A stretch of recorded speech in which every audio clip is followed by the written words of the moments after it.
अस्सलाम वालेकुम। उम्मीद करती हूँ आप सब खैरियत से होंगे।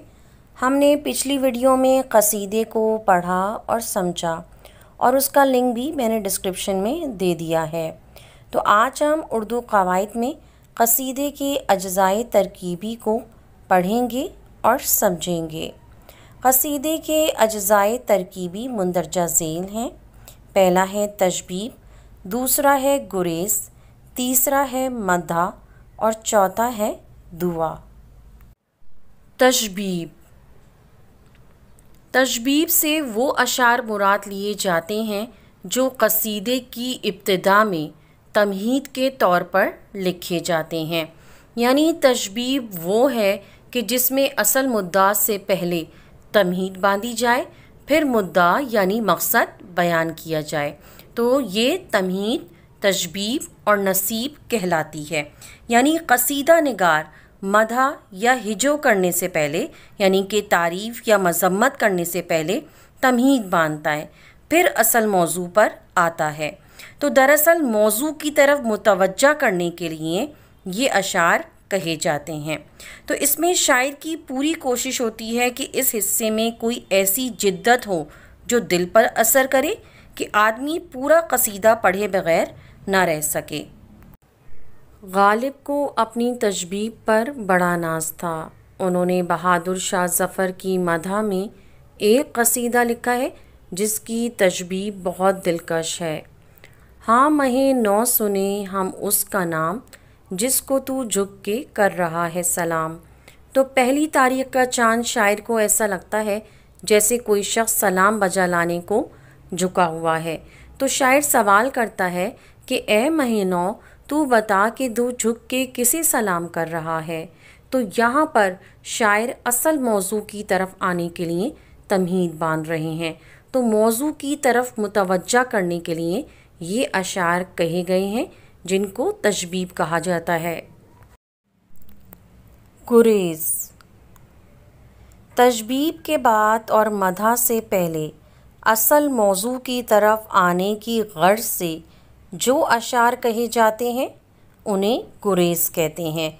यानी कि तशबीब के बाद शायर मदह की तरफ कदम बढ़ाता है। वो बराह रास्त मदह नहीं करता बल्कि बात से बात पैदा करके मदह की तरफ आता है। तो इस बात से बात पैदा करने को गुरेज़ कहते हैं। यानी कि गुरेज़ क़सीदे का निहायत मुख्तसर हिस्सा होता है और ये तशबीब और मदह के दरमियान मंतकी राब्ता कायम करता है, इसलिए इसकी ख़ास अहमियत है। अब हम इसकी मिसाल देखते हैं।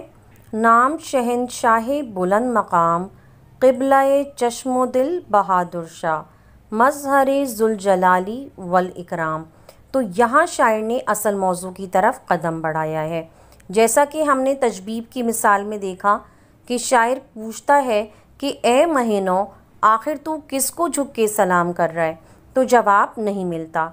तो शायर कहता है कि क्या तू उसका नाम नहीं जानता। तो यहाँ शायर उनका नाम बताता है और कहता है कि वो ताजदारे बहादुर शाह हैं। तो यहाँ ये अशार गुरेज़ कहलाएंगे क्योंकि ये तशबीब और मदह के दरमियान राब्ता कायम कर रहे हैं। तो इन अशार के ज़रिए शायर ने मदह की तरफ कदम बढ़ाया है। मदह।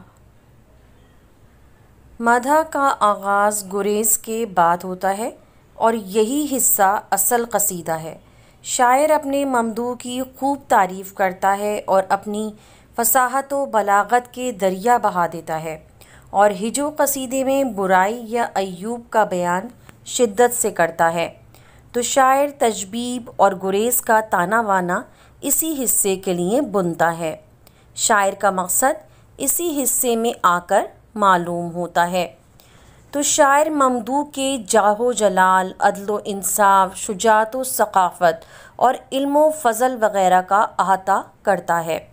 मिसाल के तौर पर जैसे कि मिर्ज़ा गालिब ने यहाँ बहादुर शाह ज़फ़र की मदह में यह अशार कहे, शाह सवारे तरीक़े इंसाफ, नौ बहारे हदीक़े इस्लाम, जिसका हर फ़ेल सूरत एजाज़, जिसका हर कौल मानिए इल्हाम। दुआ। قصیدے کا آخری جز دعا ہے، یعنی شاعر اپنے ممدوح کو درازی عمر، بلندی اقبال وغیرہ کی دعا دے کر قصیدہ ختم کر دیتا ہے، جیسا کہ مرزا غالب نے اپنے قصیدے میں بہادر شاہ کو دعا دی ہے: ازل سے روانی آغاز ہو ابد تک رسائی انجام، یعنی کہ تمہاری سلطنت قیامت تک باقی رہے۔